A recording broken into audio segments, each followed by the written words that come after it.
Hello नमस्कार सत श्री अकाल आदाब हमारी सोनू यादव और रवा लोग देखत बानी राहुल चैनल एडी फ्लोर।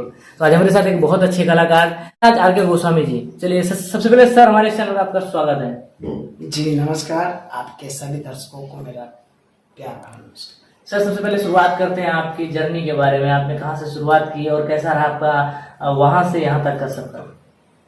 मेरी जर्नी, मेरे मार्गदर्शन मेरे बड़े भाई हैं, मेरे पिता तुल्य हैं। कहाँ से शुरुआत की आपने?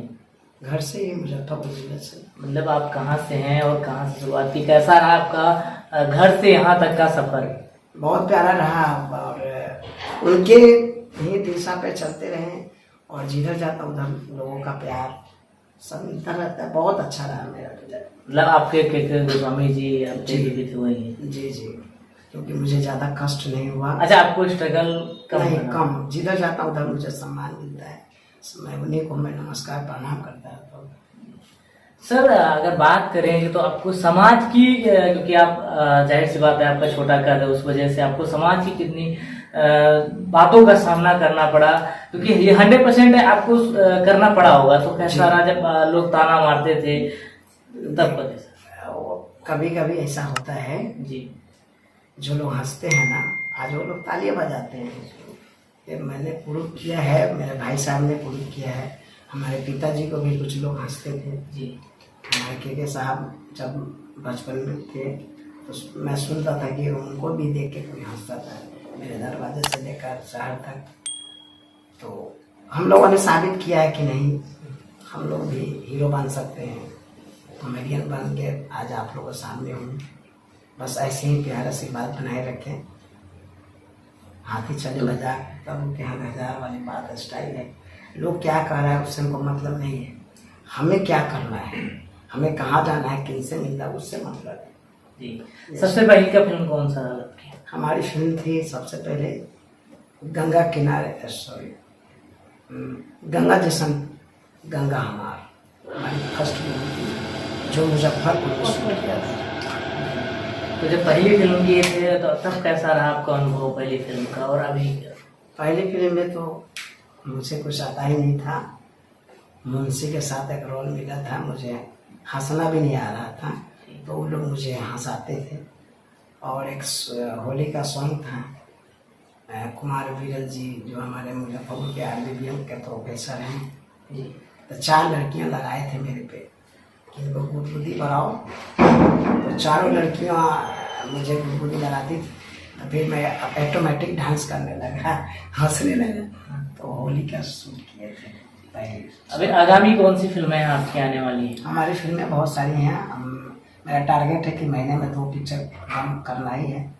और इसके part time Hindi web series जो काफ़ी हमारे दर्शक हमें प्यार दिए हैं, 80, 40, 50, 100 मिलियन मेरा चला है रंगीला की लव स्टोरी।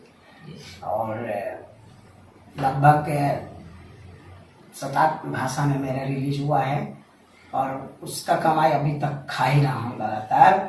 और साइड में सीरियल का भी ट्राई है और 2-3 सीरियल मेरा चल भी रहा है। अब बात की है केके जी का, आपने अभी थोड़ी देर पहले केके जी ने हिंदी सीरियल भी किया है, तो कभी आपको हिंदी सीरियल से ऑफर आया है, हिंदी इंडस्ट्री से कुछ ऑफर आया है? नहीं, हिंदी सीरियल से ऑफर बहुत सारे आए थे हमें, लेकिन मैं उस समय भोजपुरी में व्यस्त था, नहीं कर पाया। अभी लेकिन हिंदी की तरफ मेरा रुझान चालू हो गया है और हिंदी में मैं बहुत खुश हूँ और अपना भोजपुरी में बहुत खुश हूँ। मैं अपने केके जी को भाई बताया है और उनकी एक स्टोरी है कि उन्हें बचपन में उन्हें सर्कस में ले जाने के लिए कुछ ऐसा स्टोरी है, तो वो कहाँ तक सही है ये?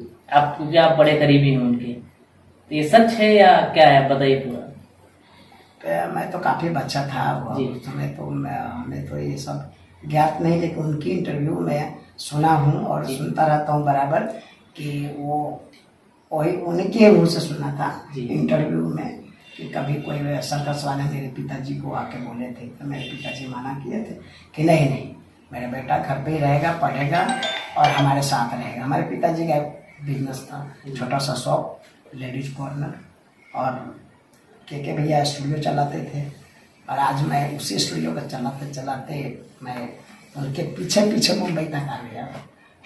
तो कैसा लग रहा है अभी आपको के गांव से और मुंबई तक का सफर? बहुत अच्छा लग रहा है और काफ़ी लोगों का सपोर्ट भी है। जैसे हमारे जेम्स पार्कर जी हैं, अमित श्रॉफ जी हैं, सुशील श्रीवास्तव जी हैं, जिनकी फिल्म मैं करने जा रहा हूँ। तो ये लोग भी बहुत प्यार देते हैं और बहुत सारे हमारे डायरेक्टर हैं, हमारे मार्गदर्शन है, हमारे गुरु हैं। और मैं तुम लोगों से बार बार विनती करता हूँ कि मुझे कॉमेडियन के साथ साथ और एक्टिंग का मतलब मुझ में वो टैलेंट बढ़ा है कि और कुछ कराइए आप। सबसे पहले एक और बात बताइए कि जैसे कि आपके जैसे कुछ ऐसे लोग हैं जिनके अंदर बहुत कला है, फिर भी वो मतलब किसी वजह से वो पीछे हटा, तो उन्हें क्या कहना चाहेंगे? नहीं, हौसला बुलंद रखना चाहिए लोगों को, पेशेंस रखिए। अगर इंडस्ट्री में आए हैं, पक्का दम इरादा करके आए हैं तो दम रुकिए, पैर को दम थाम के रखिए, सफलता जरूर मिलेगी, अन्यथा आइए ही नहीं। कहीं और अच्छा काम करिए, डॉक्टर बनिए, इंजीनियर बनिए। मैं यही अपने ऑडियंस को, अपने साथियों को मैं मतलब अपनी वाणी से कहता रहता हूँ। थैंक यू सो मच, ये थे हमारे साथ आज आपके गोस्वामी जी।